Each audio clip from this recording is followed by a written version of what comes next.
আমাদের গ্যাস আছে, আমাদের বিদ্যুৎ কেন্দ্র আছে, আমাদের সার কারখানা আছে, আমাদের চাল কল আছে, আমাদের বিভিন্ন কলকারখানা আশুগঞ্জে আছে। তাহলে কেন সরাইল আশুগঞ্জ এত অবহেলিত থাকবে এই প্রশ্ন আমি করি।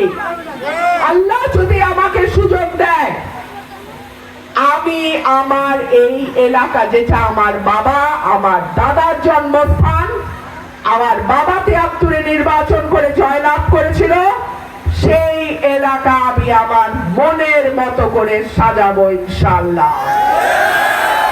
আমি কোন দলের প্রার্থী না, আমি কোন নেতার প্রার্থী না, আমি কোন নেতা পালি না যে নেতা পালবো, নেতার দরজায় গিয়া বইরা থাকতে হবে, তারপরে নেতারে ঘুষ দিয়া কাজ করাইতে হবে। নো, আমি সাধারণ মানুষের প্রতিনিধি, আমার দরজা সাধারণ মানুষের জন্য খোলা, নেতাদের লগে আমার মনে না। কারণ নেতারা সিন্ডিকেট করে, নেতারা সিন্ডিকেট করে, তাদের পছন্দের চামচাদেরকে তারা আগায়া দেয়। আমি নেতা ধরে কাজ করা পছন্দ করি না। আমার ভোটার আমার মালিক, কারণ তাদের ভোটেই আমি আজকে, যদি আল্লাহ কবুল করে, এমপি হব। ঠিক কি ঠিক না? নেতারও এক ভোট, আমার সাধারণ ভোটারেরও এক ভোট।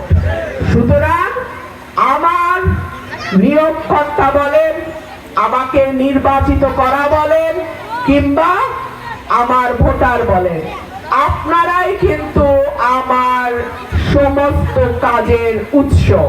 আপনাদের যে কোনো সমস্যা, আপনাদের যে কোনো অভিযোগ, আপনাদের যে কোনো প্রবলেমের কথা সরাসরি আপনারা আমাকে জানাবেন, ইনশাআল্লাহ সেই মতো আমি ব্যবস্থা নেব।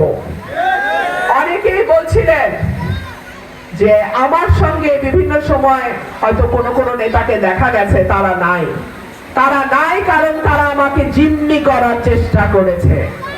আমি জিম্মি হওয়ার মানুষ না, আমি সাধারণ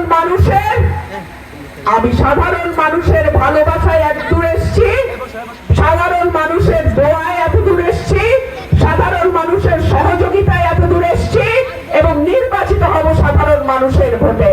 সুতরাং কারো হাতে জিম্মি হওয়ার মানুষ রুমিন ফারহানা না। প্রিয় ভাইরা আমার, পাকশিমুল বাজার থেকে দক্ষিণ পাড়া পর্যন্ত 500 মিটারের একটা ড্রেইনের একটা আবেদন বোধহয় আপনাদের আছে, তাই তো?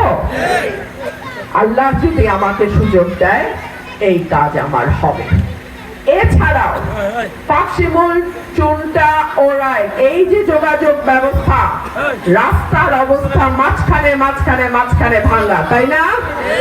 সাধারণত এই রাস্তা দিয়ে যাতায়াত করার সময় অসুবিধা হয়, বয়স্ক মানুষের কষ্ট হয়, মেয়েদের কষ্ট হয়।